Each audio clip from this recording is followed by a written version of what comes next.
Peace, y'all. Welcome back to another episode of Silver Tongue Gorillas. And today we're going to be talking about what does it mean to be a good girl and are there any good girls left? Now, you hear expressions out there like you can't turn a hoe into a housewife. Jay-Z has a song called Song Cry where he says, they say you can't turn a bad girl good, but once a good girl's gone bad, she's gone forever. So, why do we care about whether a woman is a good girl or not? Obviously, because like when we look at fruit, we would say, okay, we don't want our fruit to be overly ripe because once the fruit is overly ripe, once the fruit has gone bad, you can't eat the fruit anymore. It's gone bad. You can't partake anymore. All right.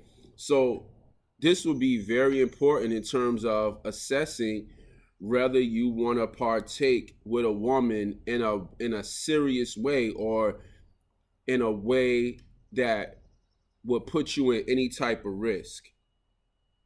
All right. So one of the things that we gotta understand and what we gotta know as men is that even when we have casual hookup relationships with women, we put ourselves in a very peculiar position. So we are investing our time and energy, even though we may not really be investing as much as the next man is or whatever the case may be, but we are investing. This is something that older, wiser men come to realize is that it's all an investment, and the point to which you invest is your choice. But this is the question that we ask, and this is why we ask the question, because we want to assess whether or not this woman is worthy of investing in. Okay, they say, why would I buy the cow if I can get the milk for free? All right. So at the end of the day, when we ask this question as men, we ask this question from the standpoint of, do we want to invest? Okay. So for women that get offended by this question, guess what? It doesn't matter because you're not the investor. You're the commodity that the investor is looking to invest in. And this is just the way things go. There's a reason why men were given a dowry, all right? Because we understand innately that the man is the prize, all right? So with that being the understanding biologically, then we have to say, okay, since I'm the prize, why would I settle for something why would I buy the milk when she's been giving the milk away for free? All right. So let's look at some of the criteria for a quote unquote good girl. Low risk. Okay. So when we talk about low risk, we're talking about baggage, is she a single mother? uh you know how, like, what kind of woman is she? Like, what is she bringing into the relationship? Is she bringing the possibility of ruining what you build? Is this the type of thing where over time uh she's going to expose you to more risk? So like this, usually, typically, the younger you get a woman, the lower the risk is for her to have baggage, for her to have accumulated all these experiences that will create baggage in your life, and that baggage creates risk. That baggage creates standards. Okay. So now, if you get with a woman and she's used to having certain shopping habits and things of this nature, then she's not getting ready to change her shopping habits at 27, 28 years old. and she's used to taking international trips and things of this nature, she's not going to want to stop doing that now that she's 28, 29 years old. And she's going to want to have children and things of this nature, but she's accumulated a taste for life. So not only do you have to be able to provide that for her, you also have to be able to provide that for the family that you make with this woman. Okay, so the risk of her being dissatisfied and asking for a divorce is much higher as she gets older. Okay, second thing we want to look at, we want to look at physical baggage. When we ask ourselves, is this woman a good girl, we want to look at physical baggage, right? You know, I got friends out there that, they like to, smack women. They like to fish tell them, pour their mouth. They like to, basically have rough sex, S&M, and basically they like, man, that's how you gotta treat these hoes. And then after that, I smack on the ass and I tell her to go make me some eggs and high heels, this, that, and the third, right? Now, you get with a woman, she used to having those experiences, all right? Everything you doing is boring. It's not exciting her mind at all. It's not exciting her imagination. You going to work every day, you coming home, you talking about doing missionary. She used to scrambling eggs and high heels and a thong with no shirt on for some next dude, all right? So the ability to stimulate this woman's imagination, the ability to explore new things with this woman, the higher her body count is, the less you will be able to experiment. The higher her body count is, the more she will actually flip the script on you, and she will use her experience to manipulate you. Okay, so this is where the body count thing becomes such a key part of the criteria for being a good woman, because at the end of the day, once again, you can't turn a hoe into a housewife. Okay, so when we look at risk in the the first aspect of risk, we are looking at it not from a physical standpoint. We're looking at it from a financial standpoint, from a standard standpoint, from a lifestyle standpoint. Your ability to supply those type of things that she need, right? When we look at risk in the first situation, we look at it like, if you were to lose your job, if you were to be down and out, what would be her willingness to stick through the hard times with you? Well, if she's used to having good times and now she decided to marry you, and after being married to you for 5, 10, 15 years, now she's having hard times, obviously she's going to say to herself, I don't deserve this. I could do better than him. And this is why we have the risk there. But then, of course, we have greed. People are never just happy with being happy. Okay, so now we go to the body count and we go to the physical things that also add to the risk, the baggage. Studies have shown, and you could go look up the studies yourself, but women who have a higher body count have a greater likelihood of being on antidepressant medicine. Women that have a higher body count have a higher rate of divorce. Women that have a higher body count have a higher rate of STDs. There are so many problems that come with women having a higher body count. Okay? So if you get with a woman, you're not just competing with the ideas that she has from her other relationships about how she likes to be touched and rubbed and talked to. You are also dealing with the emotional baggage that comes from those relationships. And now, if you are a man and you out there playing the field and you looking to get your sex game up and you looking to improving your sex game, then you go find bad girls. Why? Because bad girls are going to teach you all the things that they know, so that now you could take that and you could go use that with a good girl.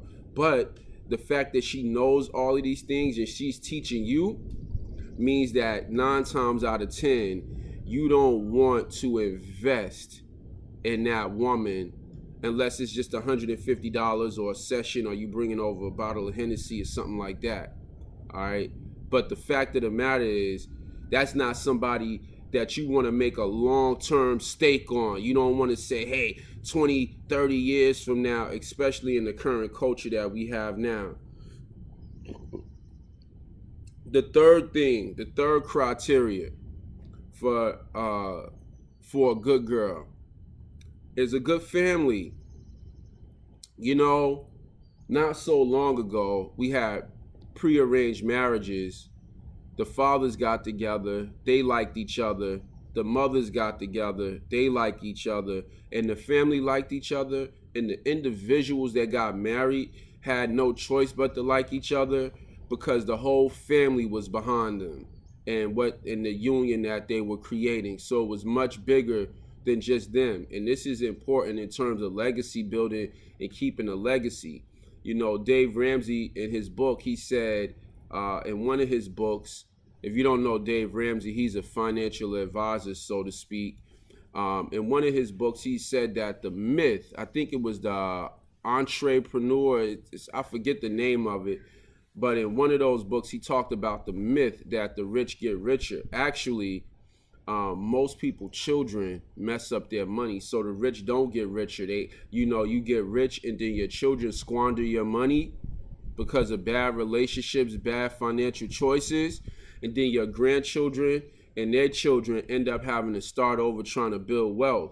Well, when you have the family behind you and the family decides to get married, and your family is paying the dowry, then obviously this is saying that we all have the same idea when it comes to protecting wealth and building something for our children's children. We all on the same front when it comes to that. And this is a much more long-term delayed gratification type of mindset.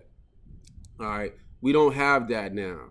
All right. But once again, when you get with a woman, you want to see that she come from a good family. Okay? Because if she comes from a good family, then 9 times out of 10, and back when I was going to church at an old Southern Baptist church, they said, spare the rod, spoil the child. They said, raise a child up in the way they shall go, and they will not depart. Meaning that when you were raised by a great family, the likelihood of you going too far out there becomes a lot lesser, okay? Even children that decide to rebel when they have a good family, usually their family continues to pulling the reins. Whereas a lot of people, when they don't have a good family, they go out there, and they never have anybody to pull in the reins. They never have anybody to help them out. They never have anybody to show them an example, okay? But ultimately, this is just a safety measure. Of course, if you marry a woman or if you decide to be with a woman and she has a good family, this is just a safety measure, but it's in no way a guarantee. But a good family is a good family, and a family that welcomes you with open arms is a good sign. And it's one of the criterias that she may not necessarily have control over, but it's a lot of things that we don't have control over that determine whether something is good or bad, okay? So the fourth thing, okay, that would make a woman a good woman, okay, is her willingness to submit and serve her family. Not just serve her husband, serving her husband is first, but serving her family is second. It is a full-time job that must be taken very seriously. Now, I make references to this a lot when I talk. The book by Esther Villard called The Manipulated Man, pardon me. And in her book, one of the things she talks about is this illusion of a woman doing hard work at home, serving her family. A lot of men have been bamboozled because their wife tells them things, or the woman that they are with, they tell them things like, you know, you don't know how hard it is to be at home all day, this, that, and the third. And basically, when she's telling you these things, what she's saying is, I'm tired. I have an excuse for not getting things done. What she's not telling you is that while you was out working, she spent hours doing nothing. She spent hours wasting time. Okay? So, this is why I preface this statement by saying this is something that has to be taken seriously. All right? This is a job, okay? Submitting and serving your family is a job. Any woman that is not taking that job seriously is not a good girl. It's not a good woman. Ultimately, she's wasting too much time not helping you build up the future that you going to work and you working so hard for every single day. So that means that the education level of your children is not going to be tip top. That means that your diet and the way you eating, you're not going to have good food to nourish your body. All right, you're going to be coming home. She going to slide a piece in the oven. She going to be asking you, can you eat out? You're going to be grocery shopping. All right, and you're the one going to work. So how in the world are you able to do all of these things for your family, but she's not able to do any of these things and she's at home for majority of the day? Now, let's say your woman decides to go to work and she does not stay at home. All right. Does she have her own bank account? Do you get that money? All right. What's going on here? If you're a man and you have a bad time managing money, meaning that you got a gambling habit or you would basically put your family's livelihood in jeopardy, that's something that you need to work out. You need to form some level of discipline. I don't think you fit to have a family as a man if you would make your family financially vulnerable in that way. All right. So if that's the case, then you definitely need to either let your wife handle the money. All right. But inside of that, she's not manipulating you and doing things that's deceitful that you don't know about. But if you are good at handling money, which most men are, then at the very end of the day, your wife is going to work every day. She's not going to work for herself. She's going to work for you. She's going to work for your family. Just like you get up and you go to work every day, who you going to work for? See, if you got a situation where your money is our money, where the man's money is the family's money, and the wife's money is her own money, she could do whatever with. This is her not serving you and not serving the family, and it's unacceptable. All right, this would not fall underneath the category of being a good girl, all right, or a good woman. The last point that I thought of, okay, is at the end of the day, gentlemen, a lady in the streets and a freak in the sheets, but only for you. See, if your woman is not coming with the sexual desire, if she's not coming with the willingness to please you, all right, what a lot of men find out is that their wife was fucking the shit out of somebody else. And now she's in a relationship with him and she is giving him a piss poor performance. At the end of the day, this goes right back to the last point, which is service. Now, the service make a woman moist? The idea of submission is service? Maybe, maybe not. If she kinky and you thinking about service like handcuffs, whips, chains, all of that, and the dominatrix, whatever you call these type of things, then yeah, it could turn her on. But typically, women are supposed to be the gatekeepers to sex. All right. So when a woman decides that she wants to be in a long-term relationship with you, she's basically telling you that not only is it that I'm going to be a freak in the sheets, I am going to be motivated to earn your monogamy. I'm not going to tell you that I deserve your monogamy. I'm not going to tell you that you can't have other women and give a piss poor performance. I'm going to put you in a position where even if you did go sleep with another woman, you would come back because of the way that I treat you, how good I treat you, how I love you up. See, this is not how most women are. Why? Because particularly in our society, women have been given, and they feel as though they deserve, and they don't feel as though they have to earn anything, okay? Therefore, her main concern is not giving you her best.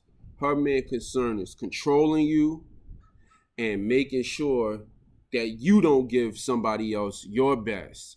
Making sure that you don't give somebody your best when it comes to the energy and the effort and the dating and the time and the money.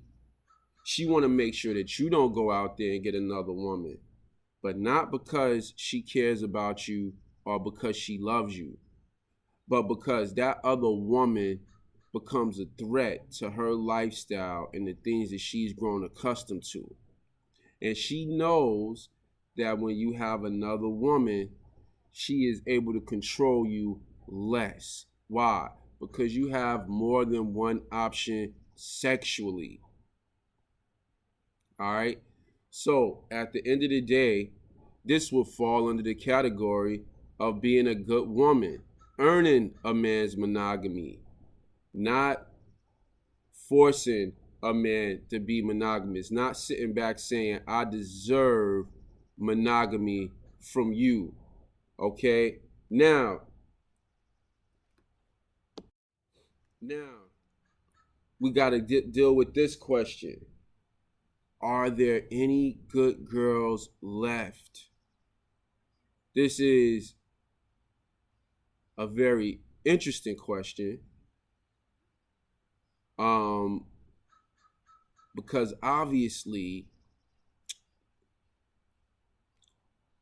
men have some desire to build a family, and this is great. But gentlemen, if you somebody told me this about business, and I want to say this because I want to put your mind in a place. All right. But before I say that, let me say single parent, okay, that's a red flag. All the red flags. Being divorced, being married and already being a divorced, that's not a good woman. Don't do it, okay? Now, what I want to say is this. This is projecting a little bit. But if you're desperate to do a deal, you'll do a bad deal. All right. So when it comes to you, quote unquote, finding a good woman, what are you going to do with a good woman? What are you going to do? See, because if we ask the question, are there any good women left? Then that means that we looking for one. So when we find one, we could do something with her. All right. Now, if we being reasonable human beings here, then they say, why do fools fall in love? But if we being reasonable human beings here, then obviously we have to do a thorough check on her background. We have to understand who we are dealing with. And not only do we have to do a thorough check on her background, we also have to spend time with this woman. See, this is what happens when you don't have prearranged marriages. We also have to spend time with this woman to figure out if we are compatible in how we look at the world, how we look at money, what we want to do with our life. We have to look and see whether we are compatible. So we give all of this roughly 2 to 5 years to see if this is the type of woman that we will want to marry. Okay? Now, at the end of the day, if you got with this woman and it took you 2 to 5 years, have you made any of those critical mistakes that would put you in a position where you are in a long-term commitment no matter what? Have you gotten her pregnant in those 2 to 5 years? All right. If you've gotten her pregnant in those 2 to 5 years, then at the end of the day, you are married, even if y'all don't stay together, because she's going to be a part of your life. Y'all going to be talking on the phone. When you have good times, y'all going to talk. Even if y'all not talking about the good times, when you have bad times, y'all going to talk. Even if y'all not talking about the bad times, they just going to be able to hear in your tone and your inflection what it is going on, right? So now we take into account time, okay? So we say, okay, if we really wanted a good girl, there would be a specific time. If we wanted a good woman, there would be a specific time in which we would have to start dealing with this woman to actually build a relationship with this woman in order to seize the opportunity that's in front of us, okay? 2 to 5 years, that means you would have to meet this woman anywhere from the age of 18 to 21 years old. Now, are there any good girls left? Gentlemen, out of all the women in the world, pardon me, that's in the age bracket to have an adult relationship, I would say that there are 2 to 5% good girls out here. Now, when I say good girls, I'm not talking about their sexuality. I'm not saying are they a freak or are they not a freak, okay? Because once again, we want a lady in the streets and a freak in the sheets. So we're not talking about a prudish woman once you get with her, all right? Because what women do is to, listen, it's not hard to be good at sex. What women will do is they'll act like they don't know nothing, right? All right, but that's just to get you on the hook. That's the bait for you, for her to act prudish like she don't know nothing. Deep throat, all you got to go do is watch a video and do it. Okay, it ain't rocket science. Sex is not rocket science, you know. So at the end of the day, what I'm basically saying to you is that when we talk about a good girl, we're not talking about necessarily a sexual archetype. We are talking about a criteria dealing with the past, but we're not talking about an archetype in terms of saying, oh, she's acting like a good girl. No, we saying she has very limited sexual experience, if any. Okay, now, at the end of the day, gentlemen, you got to understand, you're talking about investing here. All right. We're not talking about just going out, sleeping around, having fun. That's something completely different. Anybody that want to know if it's any good girls out there, these men are interested in investing time, energy, effort, right? All right. So now, basically, I say 2 to 5% of women fall under that good girl category. So, gentlemen, my recommendation to you would be to be patient, and until you meet until you meet a good girl, all right, first and foremost, if you want a good girl, you're gonna have to start looking in a different place, right? But before you uh get fixated on meeting a good girl, you have to be able to go out and just have fun and live your life. Because as a man, one thing you gotta understand is your freedom, your happiness, your satisfaction is paramount. So stop being so anxious to give away your freedom and your satisfaction, your peace and happiness. Stop being so anxious to give that away, because at the end of the day, this is going to put you in a position not to make a good choice. But once again, if you want a good girl, it's very rare that you're going to find a virgin.